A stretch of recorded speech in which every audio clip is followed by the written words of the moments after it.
Terus bagaimana hubungan dengan anak saya yang sekolah di pesantren, Pak? Hadis yang mengandung kaidah fikih, ya, seperti misalnya innamal a'malu binniyat. Ini kan.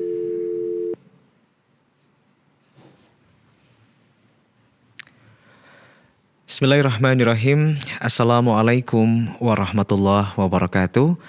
Alhamdulillah, hamdan katsiran thayyiban mubarakan fi kama yuhibbu rabbuna wa yarda. Asyhadu an la ilaha illallah wahdahu la syarikalah wa asyhadu anna Muhammadan abduhu wa rasuluhu. Allahumma shalli wa sallim ala nabiyyina Muhammadin wa ala alihi wa sahbihi ajmain, amma ba'd. Pemirsa, penyimak, pendengar live interaktif konsultasi Islam dimanapun Anda semuanya berada.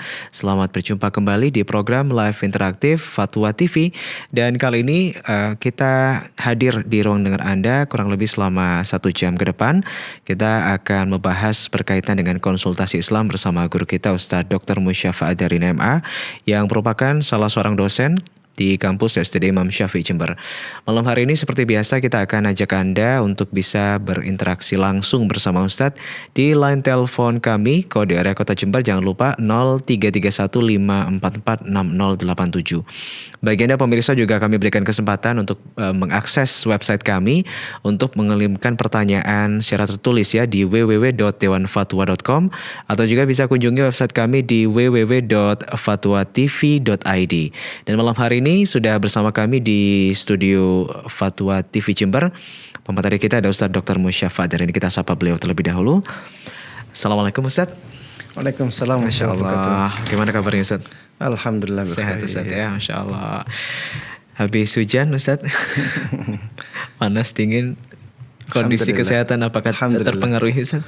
Alhamdulillah tidak berpengaruh. Alhamdulillah, Masya Allah. Barakallahu fikum Ustadz ya. Fikum barakallah. Nah, di kesempatan kali ini juga kita menyapa pemirsa live interaktif dimanapun Anda berada. Silakan nantinya kita undang untuk bisa bertanya secara langsung dengan Ustadz Musyafa ya. Tapi sebelumnya kita akan sapa juga beberapa pendengar yang turut bergabung dalam relay radio. Ada MDFM Probolinggo, ada Radio Binbas Yogyakarta, Radio Sahabat Tegal, Radio Hang FM Batam, Radio Amuba Pangkal Pinang, Radio Sago FM Sumatera Barat, Radio Gema FM Bontang, Radio Al Hikmah Banyuwangi, Radio Tua FM Riau, dan juga Mas FM Seragen.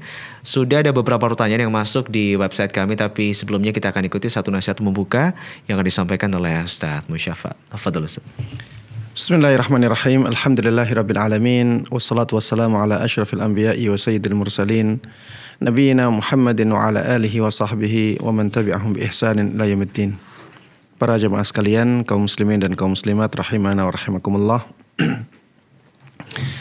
Belum lama kita melihat ada kenaikan harga BBM, dan hari-hari ini banyak dari saudara-saudara kita yang melakukan demonstrasi karena kenaikan BBM tersebut. Maka jamaah sekalian rahimana wa rahimakumullah, saya ingin menyampaikan beberapa hal yang mudah-mudahan bermanfaat untuk kita semuanya berkaitan dengan kenaikan harga BBM ini. Dan biasanya kenaikan BBM tersebut akan mempengaruhi kenaikan bahan-bahan atau barang-barang yang dibutuhkan oleh masyarakat yang lainnya. Yang ingin Anda sampaikan, yang pertama jamaah, jangan sampai kita galau, jangan sampai kita khawatir, ya. Tenanglah, karena rezeki kita semuanya telah ditentukan oleh Allah Subhanahu wa taala. Harga mahal ataupun harga murah itu tidak mempengaruhi rezeki kita. Semuanya telah ditentukan oleh Allah Subhanahu wa taala. Dahulu Abu Hazim pernah ditanya, "Wahai Abu Hazim, ama tara qad ghala as-si'r?" Wahai Abu Hazim, tidakkah engkau lihat harga telah menjadi mahal? Qal Wa ma yaghummukum min dzalik. Abu Hazim mengatakan, apa yang membuatmu risau dengan hal itu? Innal ladzi yarzuquna fir rukhsi huwal ladzi yarzuquna fil ghala. Allah yang telah memberikan rezeki kita ketika harga-harga murah, Dia juga yang memberikan rezeki kepada kita ketika harga-harga menjadi mahal. Ya, jangan sampai kita khawatir akan rezeki kita. Semahal apapun barang yang kita butuhkan, apabila Allah Subhanahu wa taala menghendaki untuk memberikan rezeki kepada kita, maka barang itu akan dengan mudah kita dapatkan. Ya, ini yang pertama. Yang kedua, jemaah sekalian rahimahna rahimakumullah, kembalilah kepada Allah. Kembalilah kepada Allah Subhanahu wa taala agar Allah memudahkan urusan-urusan kita. Ya, apapun masalahnya, seberat apapun masalah itu, apabila Allah Subhanahu wa taala telah memudahkannya, maka semuanya akan menjadi mudah. La sahla illa ma ja'altahu sahla wa anta taj'alul hazna idza syi'ta sahla. Ya. Ya Allah, tidak ada yang mudah kecuali yang Engkau jadikan mudah padanya. Ya. Tidak ada yang mudah kecuali yang dijadikan mudah oleh Allah Subhanahu wa taala. Dan sesuatu yang susah apabila Allah menjadikannya mudah, maka dia menjadi mudah. Maka marilah kita kembali kepada Allah. Marilah kita kembali kepada Allah Subhanahu wa taala untuk mengadukan masalah-masalah kita, agar Allah Subhanahu wa taala memudahkan urusan-urusan kita. Dan tidak ada yang sulit bagi Allah Subhanahu wa ta'ala. Allah itu kalau ingin mewujudkan sesuatu, dengan mengatakan kun saja, maka sesuatu itu terwujud.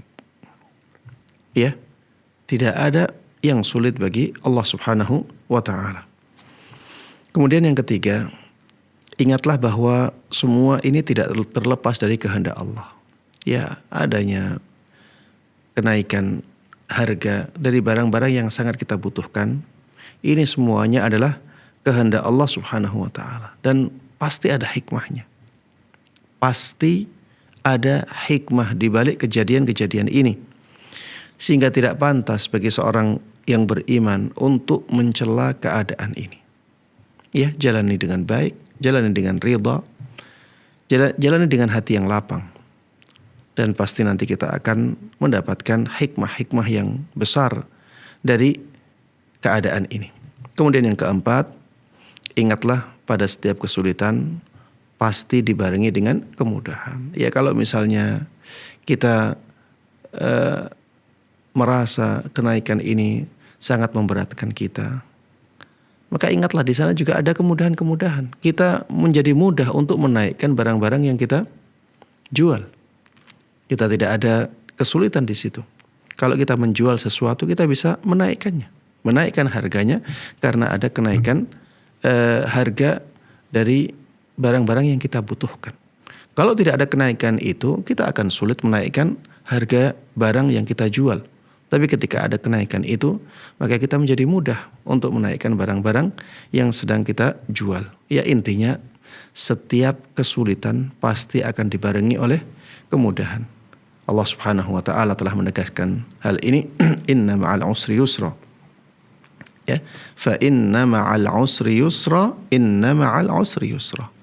Kemudian yang terakhir, lihatlah mereka yang berada di bawah kita. Ya, lihatlah mereka yang berada di bawah kita. Ada orang-orang yang lebih sulit dari kita. Lihatlah mereka agar kita bisa lebih mudah mensyukuri nikmat-nikmat Allah Subhanahu wa taala yang ada pada kita. Ya, kenaikan-kenaikan harga seperti ini tidak ada apa-apanya apabila dibandingkan dengan banyaknya kenikmatan yang Allah berikan kepada kita. Demikian yang bisa saya sampaikan, mudah-mudahan ini bermanfaat dan Allah berkahi. Amin amin ya rabbal alamin. Wa sallallahu wa sallama wa baraka ala nabiyyina Muhammad wa ala alihi wa sahbihi wa man tabi'ahum bi ihsan ila yaumiddin. Walhamdulillahi rabbil alamin. Masya Allah, jazakumullahu khairan Ustaz. Barakallahu fikum atas satu nasihat pembuka. Jadi sebenarnya fenomena kenaikan harga ini bukan hanya terjadi sekarang ya. Iya. Bahkan mulai zaman Nabi pun itu sudah ada, dan itu seharusnya menjadi hal yang wajar Ustaz ya. Iya.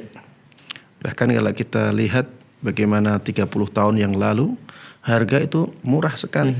Tapi penghasilan juga minim. Iya, kalau Ustaz, sekarang harga mahal, penghasilan kita menjadi semakin besar juga. Nah, Ustaz, Masya Allah. Jadi sebagai seorang muslim seharusnya kita tidak boleh minder Ustaz ya. Dalam artian Allah sudah menetapkan rezeki kita juga Ustaz ya. Baik Ustaz, Masya Allah. Baik pemirsa Fatwa TV, malam hari ini kita sekali lagi undang Anda, silakan yang ingin bertanya secara langsung kepada Ustaz berkaitan dengan konsultasi Islam. Kita buka line telepon kami 0331544687 atau bisa mengirimkan pesan di website kami www.dewanfatwa.com. Baik, sambil menantikan penelpon Ustadz, kita sudah ada beberapa pertanyaan yang masuk di jalur dewanfatwa.com. Pertanyaan pertama kita akan bacakan dari hamba Allah di kota Bekasi, Jawa Barat. Assalamualaikum warahmatullahi wabarakatuh Ustaz. Assalamualaikum warahmatullahi wabarakatuh. Saya izin bertanya, saya istri kedua, apakah salah dan berdosa jika menjadi istri yang kedua? Saya sudah berusaha untuk mundur dan mengalah walaupun mendapatkan anak satu tidak apa-apa daripada saya merasa bersalah. Yang saya bingungkan, kenapa ketika saya mencoba mundur dan tidak lagi bertemu, kenapa kok malah banyak hal yang membuat menjadi menderita, bukan malah baik. Saat ini saya menjauh, saat saya menjauh seringkali saya merasakan seperti itu. Dan akhirnya kami kembali lagi berhubungan untuk berkomunikasi. Apakah ini yang namanya jodoh Ustadz? Dan Allah meridhoi rumah tangga saya yang seperti ini. Taib. Iya, sepertinya ya penanya keadaannya disembunyikan dari istri pertamanya. Kalau lihat dari redaksi yang disampaikan ya, sepertinya ini adalah istri kedua tapi disembunyikan dari istri pertama. Jamaah sekalian rahimana rahimakumullah, sebenarnya ya memang di dalam Islam tidak masalah seorang suami menyembunyikan istri keduanya, istri ketiganya, istri keempatnya. Tidak ada dosa di sana selama hal tersebut tidak menjerumuskan dia ke dalam sikap tidak adil. Ya, sikap tidak adil. Iya, keadilan yang paling inti adalah keadilan dalam membagi hari. Ya, itulah keadilan yang dituntut oleh Islam dari seorang suami. Seorang suami harus adil dalam membagi harinya. Berbeda dengan masalah nafkah. Bisa saja bisa berbeda antara istri yang pertama dengan istri yang kedua dengan istri yang ketiga. Karena memang nafkah itu sesuai dengan kebutuhan. Dan bisa jadi kebutuhan istri pertama lebih besar daripada kebutuhan istri kedua. Maka keadilan di sini bukan dilihat dari samanya nominal yang diberikan. Tapi keadilan di sini dikembalikan kepada kebutuhan masing-masing istri.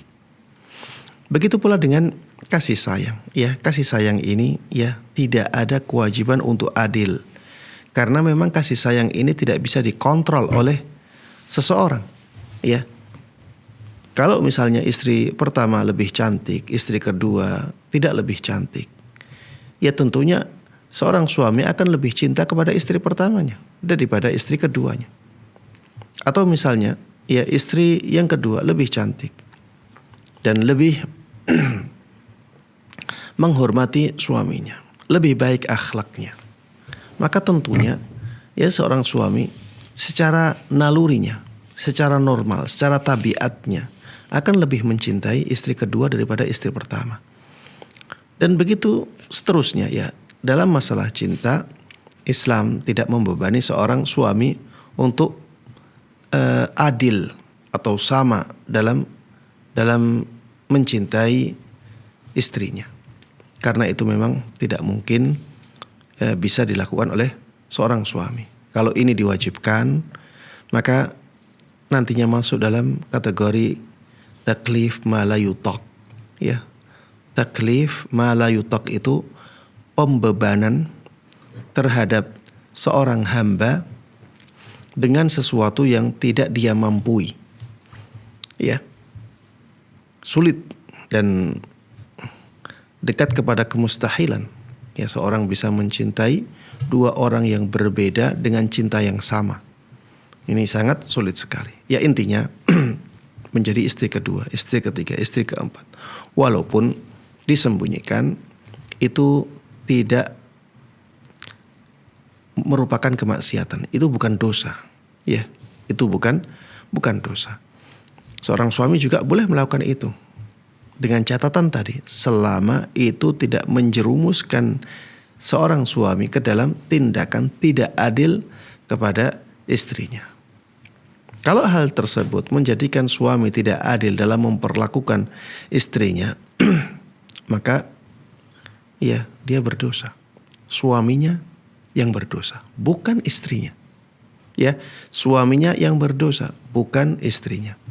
Jadi pesan saya kepada istri yang kedua yang mungkin ya disembunyikan tersebut, ya tidak perlu merasa berdosa. Tidak perlu merasa berdosa. Dan ta'addud atau poligami itu dibolehkan di dalam syariat Islam. Ya.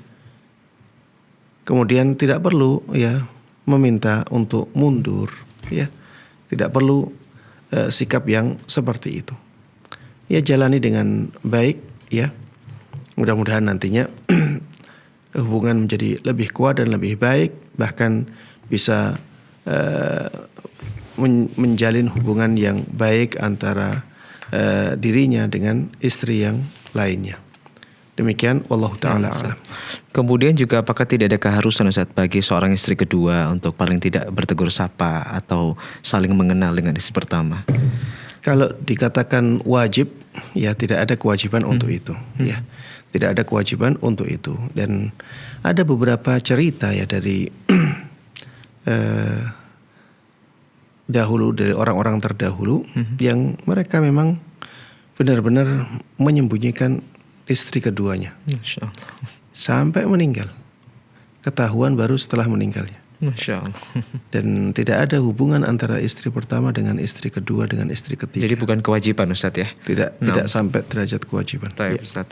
Semoga bermanfaat untuk hamba Allah di Bekasi yang sudah bertanya. Kemudian Ustaz, ada penelpon pertama kita malam hari ini, ada Pak Usman dari Sukabumi.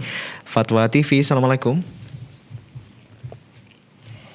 Ya, silakan Pak Usman. Assalamualaikum. Halo, Assalamualaikum. Waalaikumsalam. Baik, silakan Pak Usman, pertanyaan Anda. Izin bertanya Ustaz. Silakan. Halo. Iya, halo Bapak, suara Anda sudah kami terima. Silakan pertanyaannya, Pak. Mau izin tanya nih. Ya Bapak, mohon maaf volume televisi atau radionya bisa dimatikan atau dikecilkan terlebih dahulu, Pak. Sholawat ya, pakai ini musik. Sholawat pakai musik itu gimana? Baik. Hukum sholawat pakai musik ya. Itu saja pertanyaannya, Pak. Sholawat yang pakai musik gimana itu hukumnya gitu? Baik. Baik, terima kasih Pak Usman di Sukabumi. Baik, Ustaz. Hukum sholawat Iya. menggunakan musik. Hukum sholawat menggunakan musik, ya. Jadi pembicaraan atau pembahasannya adalah sholawat yang diiringi dengan musik. Jawabannya tidak boleh, ya. Ini mencampur adukkan antara kebaikan dengan keburukan. Sholawat itu amalan yang sangat mulia, ya. Sholawat yang sesuai dengan syariat, ya, atau yang tidak bertentangan dengan syariat, ini amalan yang sangat mulia. Rasulullah sallallahu alaihi wasallam dahulu telah menyabdakan, "Man shalla alayya salatan sallallahu alaihi biha asyra." Barang siapa yang bersolawat kepadaku sekali saja, Allah Subhanahu wa taala akan bersolawat kepadanya hingga 10 kali. Ya. Kita hamba yang hina ini, ketika bersolawat untuk Rasulullah Sallallahu Alaihi Wasallam, maka kita akan disolawati oleh Allah yang maha mulia itu hingga 10 kali.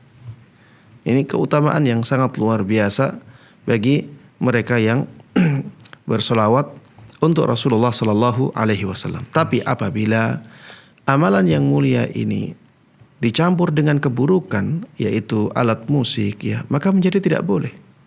Ya, menjadi tidak boleh. Karena ini termasuk tindakan menghinakan solawat. Ini termasuk tindakan menghinakan solawat. Karena solawat yang sangat mulia ini dicampur dengan sesuatu yang diharamkan di dalam Islam.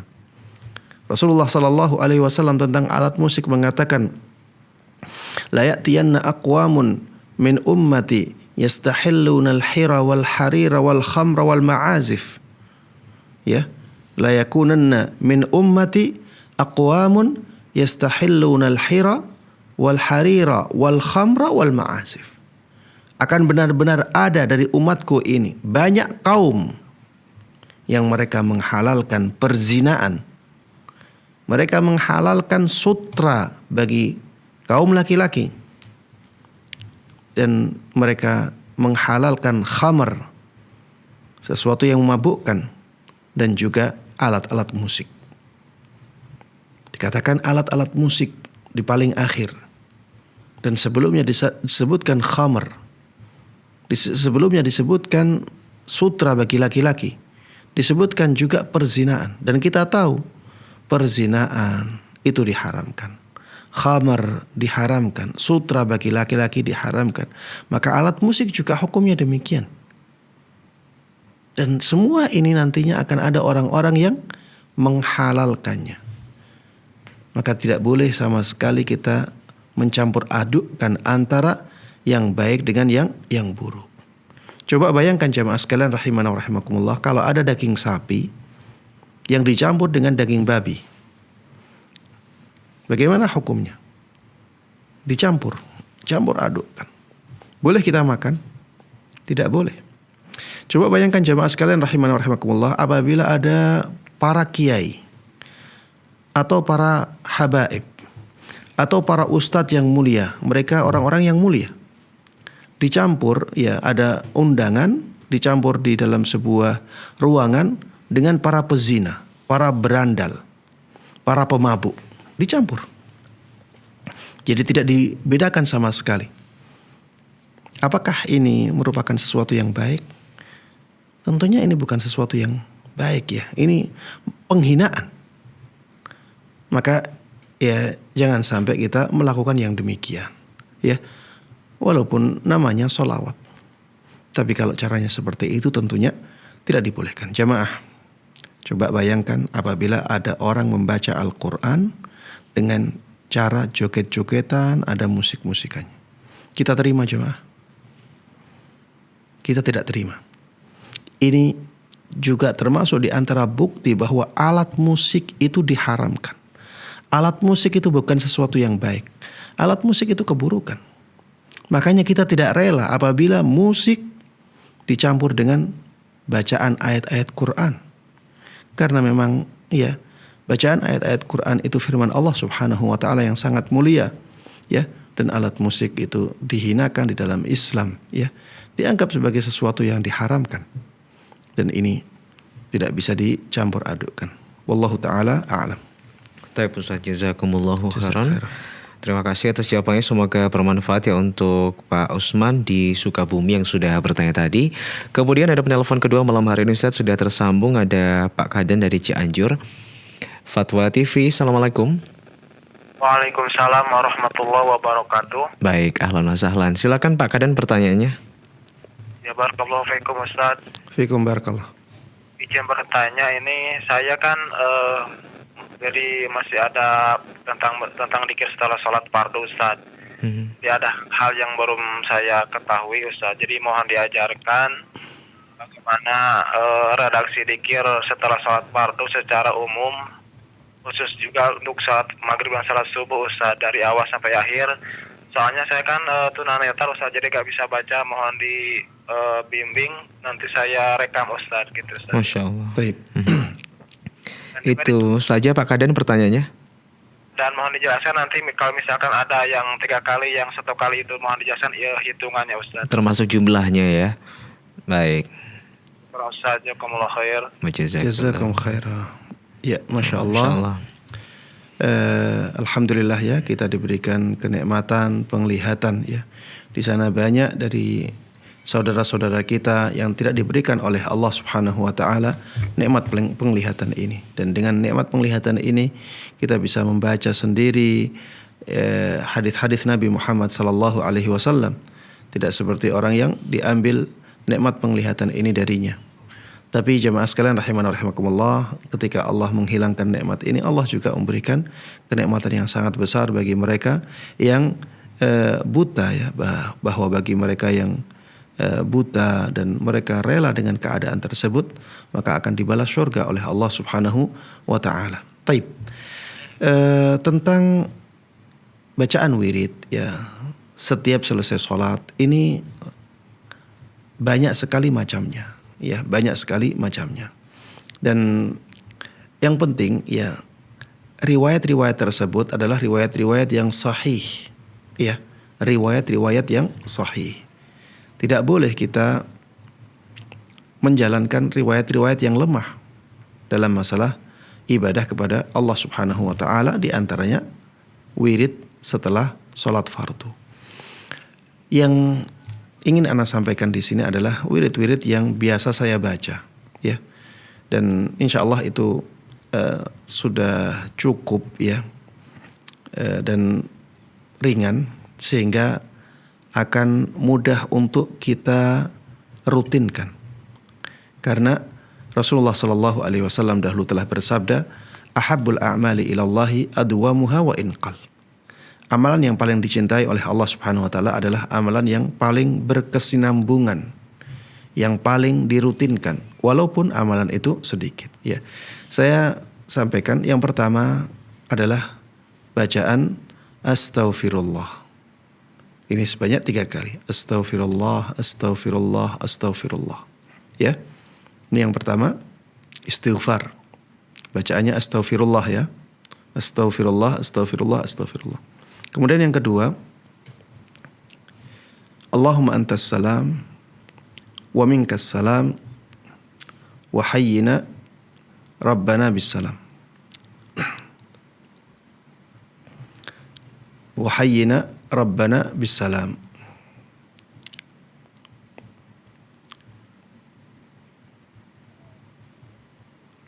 Kemudian yang ketiga, la ilaha illallah wahdahu la syarikalah, lahul mulku wa lahul hamdu wa huwa ala kulli syai'in qadir. Yang tidak saya sebutkan 3 kali berarti sekali ya. Kemudian la haula wa la quwwata illa billah. Kemudian setelah itu la ilaha illallah wa la na'budu illa iyyah, lahun ni'matu wa lahul hamdu walahu tsana'ul hasan, la ilaha illallah mukhlishina lahuddin walau karihal kafirun. Allahumma la mani'a lima a'tait wa la mu'tiya lima mana'at wa la yanfa'u dzal jaddi minkal jadd. Baik, setelah ini kita baca surat Al-Ikhlas sekali. Ya. Bismillahirrahmanirrahim. Qul huwallahu ahad, Allahus samad, lam yalid wa lam yulad wa lam yakul lahu kufuwan ahad. Setelah itu kita baca Qul a'udzu birabbil falaq. Ya, Bismillahirrahmanirrahim. Qul a'udzu birabbil falaq min syarri ma khalaq wa min syarri ghasiqin idza waqab wa min syarri nafatsati fil 'uqad wa min syarri hasidin idza hasad. Setelah itu kita baca An-Nas sekali. Qul a'udzu birabbin nas, malikin nas, ilahin nas, min syarril waswasil khannas alladzi yuwaswisu fi sudurin nas minal jinnati wan nas. Setelah itu kita bisa baca ayat kursi ya. Bismillahirrahmanirrahim. Allahu la ilaha illa huwal hayyul qayyum la ta'khudhuhu sinatun wa la naum. Lahu ma fis samawati wa ma fil ard. Man dzal ladzi yashfa'u 'indahu illa bi idznihi 'ala ma baina aydihim wa ma khalfahum wa la yuhituna bi syai'in min 'ilmihi illa bima syaa'. Wasi'a kursiyyuhu samawati wal ard wa la ya'uduhu hifdhuhuma wa huwal 'aliyyul 'azim. Setelah itu kita bisa baca subhanallah walhamdulillah wa la ilaha illallah wallahu akbar 25 kali. Ya. Subhanallah walhamdulillah wa la ilaha illallah wallahu akbar 25 kali. Ya, itu yang biasa saya baca. Dan tidak hanya ini saja ya. Urutan-urutan ini pun ya, ini bukan keharusan. Ya, bukan keharusan, dan ini juga tidak saya katakan ini yang lebih afdal daripada yang lain. Karena jemaah sekalian rahimana rahimakumullah ya, sebenarnya riwayatnya banyak ya. Sehingga kita bisa mendahulukan yang ini, kita bisa mengakhirkan yang itu kembali kepada kita masing-masing. Ya, yang saya sampaikan tadi yang biasa saya baca setelah selesai sholat wajib, dan mudah-mudahan itu bermanfaat. Wallahu ta'ala a'lam. Nah Ustaz, barakallahu fikum, semoga bermanfaat ya untuk Pak Kadan di Cianjur yang bertanya tadi, dan mungkin bisa didengar kembali rekamannya dan kemudian diamalkan. Kemudian ada penelpon ketiga di kesempatan malam hari ini, ada Ummu Yodi dari Riau. Fatwa TV, Assalamualaikum. Waalaikumsalam warahmatullahi wabarakatuh. Baik, silakan pertanyaannya Ibu. Iya, Assalamualaikum Ustaz. Waalaikumsalam warahmatullahi wabarakatuh. Izin melanjutkan pertanyaan dari member Ustaz. Yang pertama itu mengenai barang temuan. Ana menemukan satu buah cincin emas di depan sebuah supermarket. Menemukan apa Ibu? Cincin emas. Cincin emas. Cincin emas. Iya. Ana sudah infokan kepada kasir di supermarket, kalau ada yang kehilangan silakan hubungi Ana. Itu sudah berjalan lebih kurang setahun, tidak ada yang menghubungi. Kemudian yang Ana ketahui, kalau seandainya sudah setahun tidak ada yang menghubungi, kita bisa sedekahkan atas nama orang yang kehilangan tersebut. Cincin itu dalam bentuk emas, apakah harus kita rupiahkan atau bagaimana, Ustaz? Baik. Itu saja pertanyaannya, Ibu. Kedua, begini Ustaz, bagaimana hukumnya kalau seandainya seperti pergi kajian itu kita membawa Al-Quran dengan kendaraan bermotor. Kalau sekarang ini kalau kita gantung di dekat kaca spion atau di depan itu rawan terjadi penjambretan, Ustaz. Sekarang lagi marak seperti itu. Kalau seandainya hilang. Ini yang dijambret Al-Qur'annya atau dompetnya Ibu, seperti apa? Tasnya. Tasnya, oke. Nah, di dalam tas itu ada Al-Quran. Jadi bolehkah Al-Quran itu kita taruh di bawah sejajar dengan kaki, atau di jok yang di bawah sehingga sepertinya kita duduk di atasnya gitu? Apakah tidak membawa tas Ibu biasanya? Iya, membawa tas. Kalau digantung di depan itu rawan dijambret. Oke. Baik, baiknya diletakkan di mana Al-Qur'annya ya? Bolehkan di bawah bawah. Baik. Atau di bawah. Baik, terima kasih Ummu Yodi, pertanyaannya sudah ditangkap. Baik, wa jazakillahu khairan. Assalamualaikum warahmatullahi wabarakatuh. Ustaz, ada 2 pertanyaan Ustaz. Pertanyaan yang pertama tentang apa tadi? Yang pertama tadi beliau menemukan cincin Ustaz. Kemudian cincin, sudah 1 tahun. Ini bagaimana Ustaz?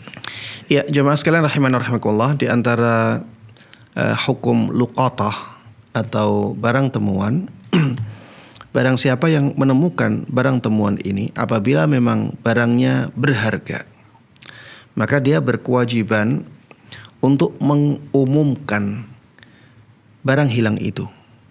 Ya, dia berkewajiban mengumumkan barang temuan itu. Ini kalau dia mau ya untuk mengambilnya. Kalau dia tidak mau mengambilnya, dia tidak punya tanggung jawab ini. Dia tidak punya kewajiban ini. Tapi kalau dia mau mengambilnya, maka dia punya kewajiban untuk mengumumkan barang temuan itu. Ya, bagaimana mengumumkannya? Ya bisa dengan banyak cara. Ya, di antaranya dengan misalnya mengumumkan di tempat dia menemukan. Misalnya tadi yang disampaikan tadi, menyampaikan kepada kasir bahwa dia menemukan barang temuan, barang siapa yang mencari barang itu, maka bisa dihubungkan ke dia. Bisa juga dengan mengumumkannya lewat media sosial. Media sosial, Masya Allah sekarang ya, informasi bisa tersebar dengan sangat cepat sekali dengan media sosial ini. Ya, bisa dengan WA grup ya, atau melalui Facebook, media sosial Facebook ya, ada IG, ada media sosial yang lainnya. Ini bisa kita gunakan untuk melakukan kewajiban ini ya. Jangan sampai kita mengumumkan ini dengan cara yang sangat kurang ya, dengan harapan tidak ada orang yang mengambilnya. Kalau yang dilakukan hanya tadi saja, memberikan kabar kepada kasir ya, ini bukan pengumuman. Ya, menurut saya itu bukan pengumuman. Karena orang belum tahu ya, ini hanya memberikan tahu kepada kasir, bukan mengumumkan. Ini hanya memberikan pengetahuan kepada kasir saja. Orang-orang tidak tahu. Yang tahu hanya kasir saja. Maka menurut saya ini kurang memenuhi kewajiban. Ya, bisa juga diumumkan dengan memasang pengumuman berupa kertas ya, dipasang di beberapa tempat. Ini juga bisa dilakukan. Kalau sudah setahun seseorang telah melakukan kewajibannya mengumumkan barang tersebut, berjalan setahun ternyata tidak ada yang mengakui barang itu, maka setelah setahun barang itu bisa menjadi miliknya atau halal untuk dia gunakan. Ya, halal untuk dia gunakan. Ya, dia bisa gunakan sebagai barang perhiasan dia.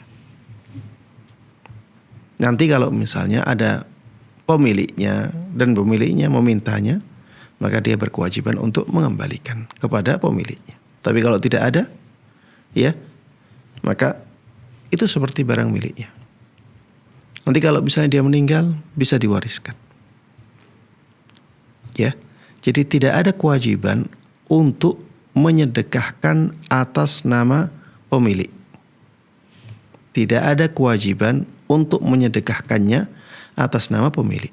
Kalau misalnya disedekahkan atas nama pemilik, tidak ada kewajiban harus dalam bentuk uang. Bisa disedekahkan dalam bentuk perhiasan itu.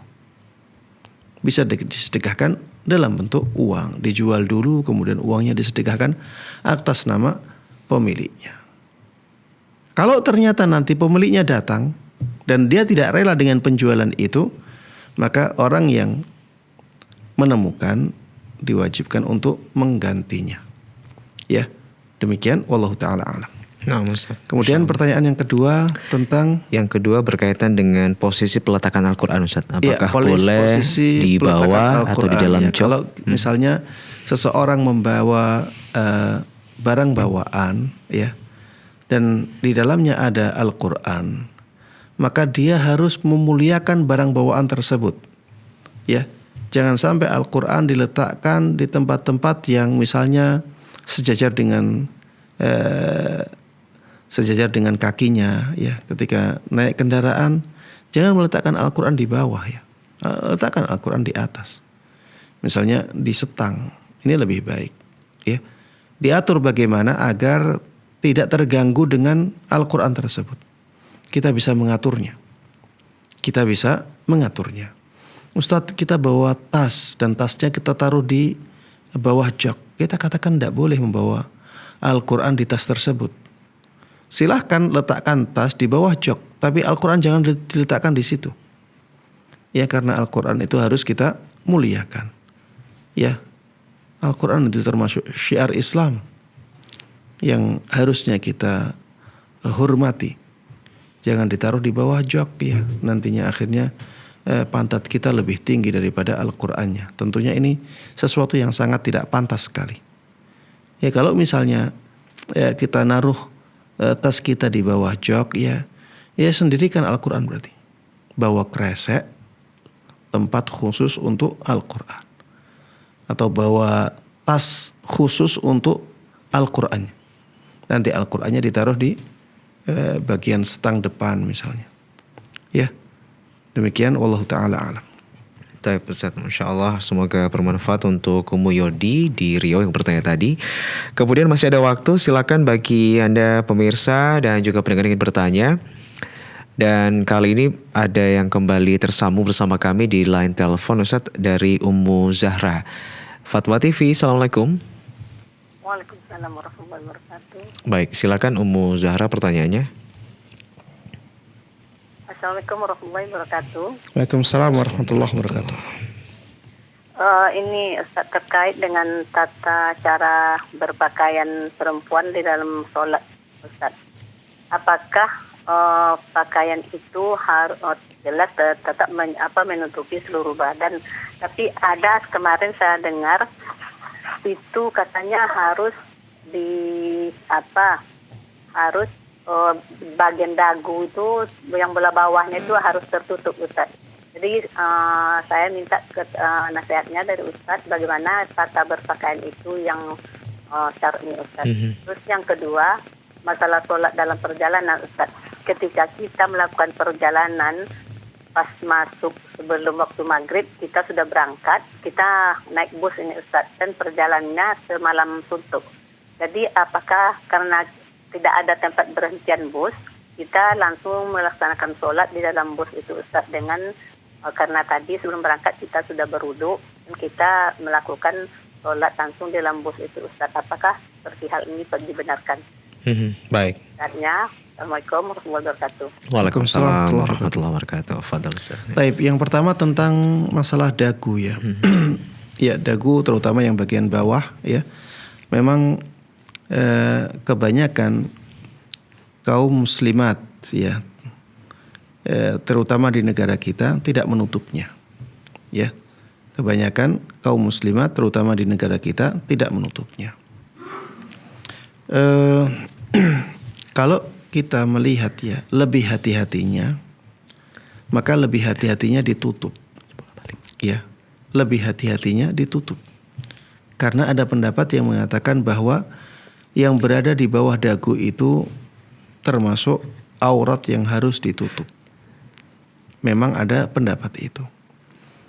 Tapi ini tentang kehati-hatian ya. Saya lebih condong ke pendapat yang mengatakan kalaupun terbuka maka tidak membatalkan sholat. Kenapa? Karena bagian itu bagian yang sedikit. Dan bagian yang seperti ini yutasamah fih. Ya. Yutasamah fih maksudnya ini sesuatu yang sangat mungkin untuk dimaafkan. Ya, kemungkinan besar untuk dimaafkan itu kemungkinan untuk dimaafkannya sangat besar. Walaupun tidak masuk dalam kategori wajah. Tapi untuk menutup bagian yang sempit ini, yang kecil ini, dan tidak begitu terlihat juga, ini sesuatu yang sangat berat. Ya. Sesuatu yang sangat berat, apalagi kita di zaman ini sulit ya mendapatkan misalnya ruku yang bisa menutup bagian ini. Ini kita sulit mendapatkannya di pasaran, ya. Dan sudah lama kaum muslimat keadaannya seperti itu dan tidak diingkari oleh para ulama, ya, atau saya tidak katakan semua ulama tidak mengingkarinya ya, tapi banyak sekali ulama-ulama yang tidak mengingkarinya. Dan ini tidak hanya terjadi di Indonesia. Ini tidak hanya terjadi di Indonesia, di negara-negara Arab pun ya. Kalau kita lihat kaum muslimat di sana ketika sholat ya, biasanya yang bagian ini memang tetap terbuka. Kebanyakannya seperti itu. Dan ini bagian yang kecil dan tidak begitu terlihat. Kalau kita mewajibkannya untuk menutup dan mengatakan itu membatalkan sholat kalau dibuka, ini sesuatu yang sangat berat sekali. Ya, wal masyaqqatu tajribut taisir. Sesuatu yang berat itu akan mendatangkan kemudahan. Ya, wallahu taala a'lam. Taib. Pertanyaan yang kedua tentang apa tadi? Berkaitan dengan sholat Ustaz dalam perjalanan di bus sudah berwudu Ustaz. Ya, sholat dalam perjalanan pada asalnya tidak dibolehkan. Ya, yang saya maksud sholat dalam perjalanan di sini adalah sholat fardu.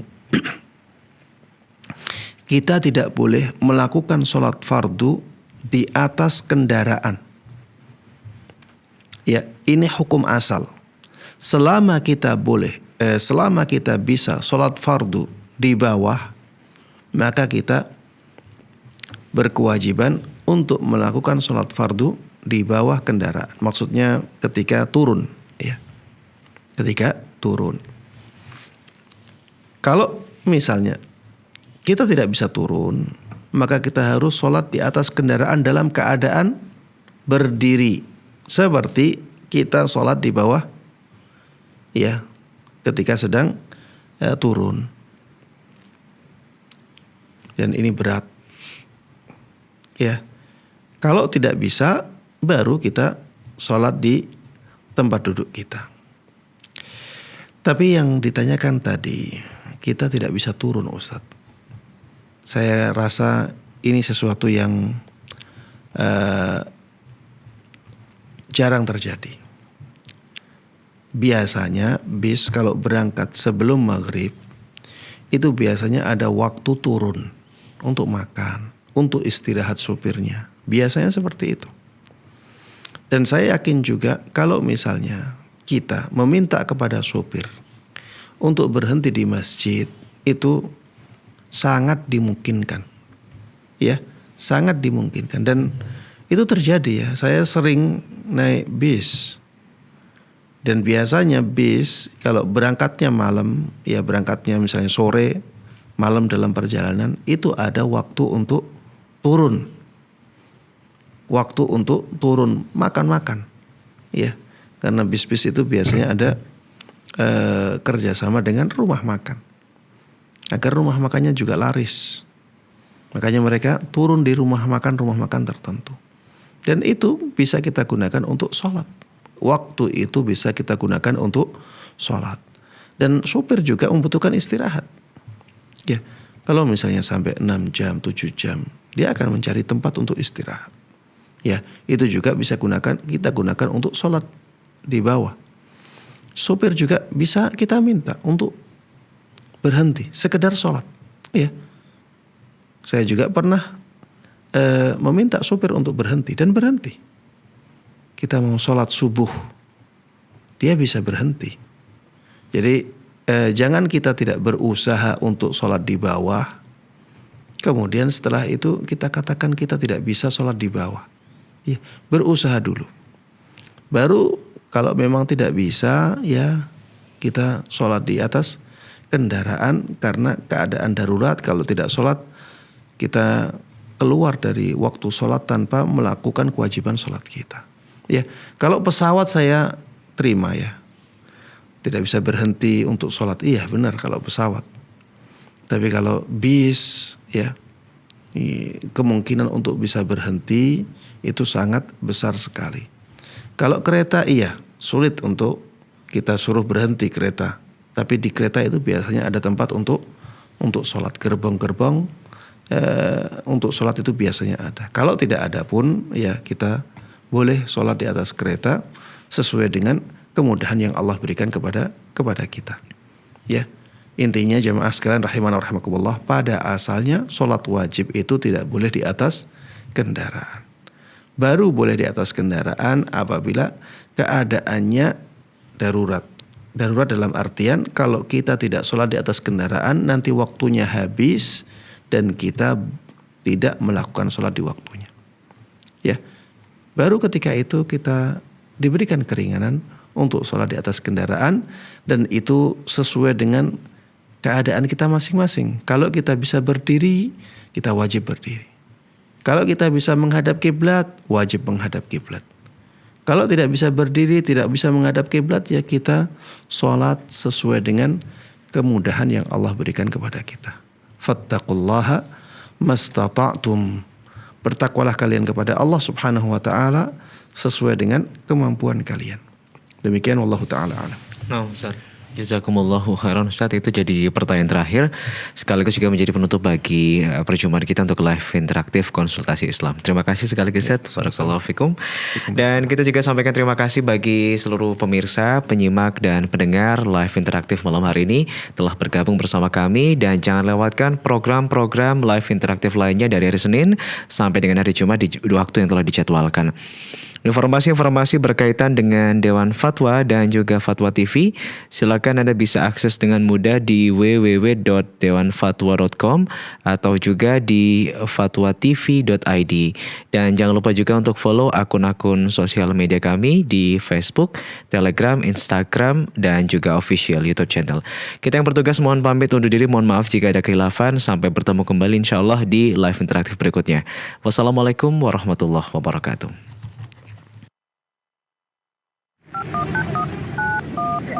Terus bagaimana hubungan dengan anak saya yang sekolah di pesantren, Pak? Hadis yang mengandung kaidah fikih, ya, seperti misalnya innamal a'malu binniyat. Ini